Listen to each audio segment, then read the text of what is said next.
जिसको देखकर हैरानी होती है, क्योंकि ये वही कांग्रेस है जो कभी डेंगू मलेरिया कह देती है, उनके सहयोगी डेंगू मलेरिया कह देते हैं, वोट बैंक समझते हैं सनातनियों को। और ये देखिए टेंशन इसलिए लग रहा है, ये देखिए आप ये जिनको देख रहे हैं ये दिग्विजय सिंह के बेटे हैं, उनके सुपुत्र हैं, जो भगवा पर खुलकर सवाल खड़े करते हैं। गेरुआ को लेकर कैसे संत समाज को लेकर बयान आया था वो आपको याद होगा। हिंदुओं को हिंसक बताने वाली कांग्रेस के एक चेहरे जयवर्धन सिंह को आप देख रहे हैं, दिग्विजय सिंह के बेटे हैं, और वो जब हिंदू एक होता हुआ दिखाई दिया तो उनको लगा कि ये तो वोट बैंक खिसक जाएगा। और यही वजह है कि इस यात्रा का हिस्सा जयवर्धन सिंह भी बनते नजर आए। ये तस्वीरें आपके लिए देखना इसलिए जरूरी है क्योंकि कांग्रेस और सहयोगी दल लगातार हिंदुओं को लेकर अलग अलग तरीके के बयान देते रहते हैं। कभी कहते हैं कि हिंदू हिंसक है, कभी दिग्विजय सिंह जाकिर नाइक, आतंकी जाकिर नाइक की गलबैयां लगते नजर आते हैं, कभी मौलानाओं का समर्थन करते हैं, कभी तुष्टीकरण की राजनीति करते हैं। और वही तुष्टीकरण की राजनीति करने वाले जब देखने लगे कि सनातनी बड़ी संख्या में इकट्ठा हुए तो आ गए अपना हित साधने के लिए। क्यों मैं ऐसा कह रहे हैं जानकारी देते हैं, क्योंकि देखिए दोनों की जो बाबा बागेश्वर हैं, धीरेन्द्र कृष्ण शास्त्री की मंशा अलग है ये यात्रा निकालने की, और कांग्रेस का एंगल बिल्कुल अलग रहता है। क्यों मैं ऐसा कह रहे हैं जरा समझाते हैं। देखिए बाबा बागेश्वर सनातनी योद्धा हैं, लगातार सनातन को लेकर बोलते रहते हैं, लेकिन कांग्रेस क्या करती है, कांग्रेस नेता और दिग्विजय के बेटे जो पहुंचे वो उनका एंगल अलग है। वो तो जातीय जनगणना कराना चाहते हैं, जातीय जनगणना जातियों में बांटना चाहते हैं, समझना चाहते हैं कौन कितना वोट बैंक है। लेकिन बाबा बागेश्वर हिंदुओं को एकजुट करना चाहते हैं। कितना फर्क है आप देखिए, हर चीज में फर्क है। यहाँ पर अगला पॉइंट आपके सामने रखेंगे, जात पात का भेद खत्म करने के लिए बाबा बागेश्वर निकल पड़े हैं। लेकिन यहाँ पर तो सियासत होती है, कांग्रेस में तो सियासत होती है, जातियों में बांटा जाता है, वोट बैंक के हिसाब से समझा जाता है और उस हिसाब से लोगों को अप्रोच किया जाता है। वहीं हिंदू राष्ट्र का लक्ष्य कई बार बोल चुके हैं बाबा बागेश्वर, लेकिन कांग्रेस का एंगल क्या है, हिंदुओं को बांटो और वोट लो, अलग अलग धड़ों में बांट लेते हैं। सहयोगी इनके कांग्रेस अगर पूरा देखें इंडी गठबंधन तो यही फॉर्मूला अपनाता है, पूरा इंडी गठबंधन अलग अलग धड़ों में बांटता है और उस हिसाब से वोट बैंक के हिसाब से पूरा काम होता है। लेकिन बाबा बागेश्वर एकता में उन्हें भरोसा नजर आता है। लेकिन कांग्रेस का क्या है कि बाबा के साथ जो हिंदू जुड़ रहे हैं वो टेंशन क्रिएट कर रहे हैं, क्योंकि ये तो वोट बैंक लग रहा है उन्हें, और वोट बैंक कहीं खिसक ना जाए। और इसलिए जयवर्धन सिंह ऐसा लग रहा है कि पहुंच गए हैं। लेकिन सनातनियों की ये जो भीड़ है, ये जो सनातनियों की भीड़ है, ये कहीं ना कहीं टेंशन क्रिएट कर रही है कट्टरपंथी मौलानाओं को भी, कांग्रेस के नेताओं को भी, और डर इस बात का कि कहीं ऐसा ना हो कि वाकई सनातन बोर्ड बन जाए, कहीं हिंदू एक ना हो जाए, जात पात से ऊपर ना उठ जाए, पॉलिटिक्स कैसे चलेगी। रिपोर्ट इसी से जुड़ी आपको दिखा रहे हैं।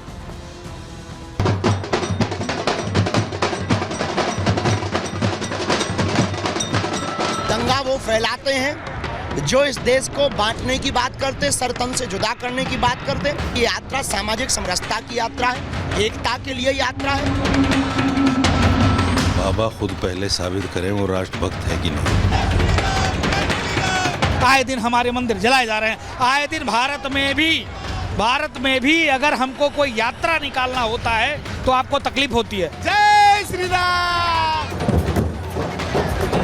बाबा बागेश्वर ने हिंदुओं को एकजुट करने के लिए एकता यात्रा निकाली। बाबा के संकल्प को पूरा करने के लिए सनातनी जयकारे लगाने लगे। बाबा के एक बुलावे पर सनातनी भगवा पताका लिए सड़क पर उतर आए। लेकिन सनातनियों की ये भीड़ कुछ कट्टरपंथी मौलानाओं को खटक गई। ये वही मौलाना है जो वक्फ की दादागिरी के पक्ष में है, ये वही मौलाना है जो वोट जिहाद के पक्ष में है, ये वही मौलाना है जो शरिया को संविधान के ऊपर रखते हैं, ये वही मौलाना है जो अपने फायदे की बात करने के लिए गंगा जमुनी तहजीब को ढाल बनाते हैं। लेकिन जब जातियों में बटा हिंदू एक होने लगा तो इनके पेट में दर्द शुरू हो गया। बरेली में बैठे फतवेबाज मौलाना को दंगे का डर सताने लगा तो बाबा बागेश्वर ने अपने ही अंदाज में उन्हें करारा जवाब दिया। मौलाना साहब से कहिए कि हिंदुओं की यात्राओं पे ज्ञान देना बंद करें, क्योंकि जब आप जलसा निकालते हो तब आप तलवारें निकालते हो, जब आप यहाँ पर ताजिया निकालते हो तब आप तलवारें निकालते हो। हम लोग ध्वज लेकर के विचारों के साथ निकले, जिनको भी पेट में दर्द हो रहा हो होने दो।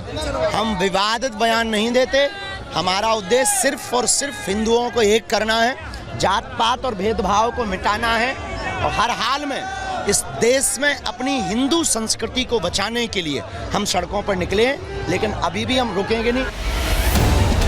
सनातनी एकता से बरेली में बैठे मौलाना शहाबुद्दीन ही परेशान नहीं है, उन्हीं की तरह वक्फ की वकालत करने वाले मौलाना सज्जाद रशीदी भी हिंदुओं की एकजुटता पर सवाल खड़े कर रहे हैं। रशीदी रजवी से एक कदम आगे निकल गए और बाबा बागेश्वर को पाखंडी बता दिया। लेकिन ऐसे मौलानाओं को हनुमानगढ़ी के महंत राजू दास ने अपने अंदाज में चेतावनी दी है। बाबा खुद पहले साबित करें वो राष्ट्रभक्त है कि नहीं। जात पात कहाँ से पैदा होती, भेदभाव से। कोई मंदिर में अगर दलित चला जाता है तो उसको गंगा जल से पवित्र करते हो मंदिर को। ये वही लोग हैं जिनका सन्यास और धर्म गुरुओं से कोई लेना देना नहीं है, पाखंडी लोग हैं। राष्ट्र विरोधियों का नंगा करने का ये यात्रा है। जब व्यक्ति नंगा होता है तो फड़फड़ाने लगता है। अब उनका समय खत्म हो गया। अगर मैं उनको एक सलाह देता हूं, अगर हिंदुस्तान में रहना है, भारत में रहना है, तो वंदे मातरम कहना पड़ेगा और भारत के संविधान को मानना पड़ेगा। बाबा बागेश्वर ने हिंदुओं को एकजुट करने का ऐलान किया है। सियासतदानों ने भी छतरपुर की ओर दौड़ लगा दी। कांग्रेस नेता दिग्विजय सिंह के बेटे जयवर्धन सिंह खुद इस यात्रा में शामिल हुए। उनके पिता आला कमान के साथ मिलकर जातीय जनगणना की बात करते हैं। उनका बेटा यात्रा में पहुंचकर सनातनी बन गया। लेकिन उन्हीं की पार्टी के एक नेता ने इस यात्रा पर अपनी और कांग्रेस पार्टी की सोच जाहिर करते हुए जयवर्धन के छल की पोल खोल दी। परम पूज्य धीरेन्द्र शास्त्री जी द्वारा सनातन एकता यात्रा निकाली गई है।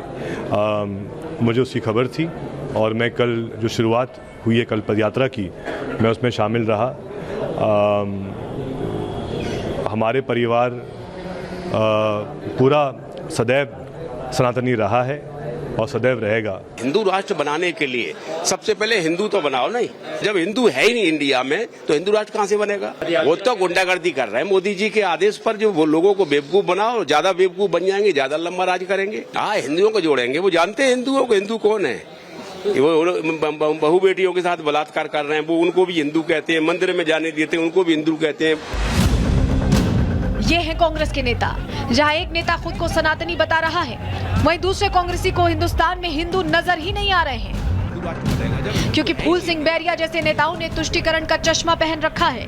देश का कोई भी कोना हो, इन्हें मुस्लिम वोट बैंक तो दिख जाता है, लेकिन हिंदू और हिंदुओं की आस्था की बात आती है तो ये अपने मौलानाओं के गिरोह के साथ मिलकर सवाल खड़े करने लग जाते हैं। ऐसे मौका परस्तों को जवाब देने के लिए ही बाबा बागेश्वर छालों से भरे पांव के साथ भी हिंदुओं को एक करने के लिए आगे बढ़ रहे हैं। Bureau report, Republic Bharat. तो राजनीति तो हो रही है लेकिन एकता यात्रा निकल रही है और सनातनी जुड़ रहे हैं, जिससे भी दिक्कत हो रही है वो होती रहे, उसमें कुछ नहीं हो सकता क्योंकि सनातन तो जुड़ता दिखाई दे रहा है, कम से कम बाबा बागेश्वर के प्रयास से। चलिए आगे बढ़ते हैं, अगले सेगमेंट की अब बात करते हैं महायुति वर्सेस महाअगाड़ी। कल किसकी बारी? अब बात इसी की।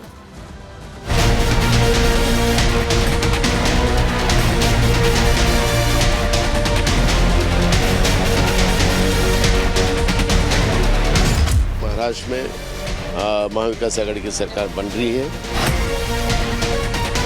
निश्चित रूप से ये जो बढ़ा हुआ वोटिंग परसेंटेज है, ये बीजेपी और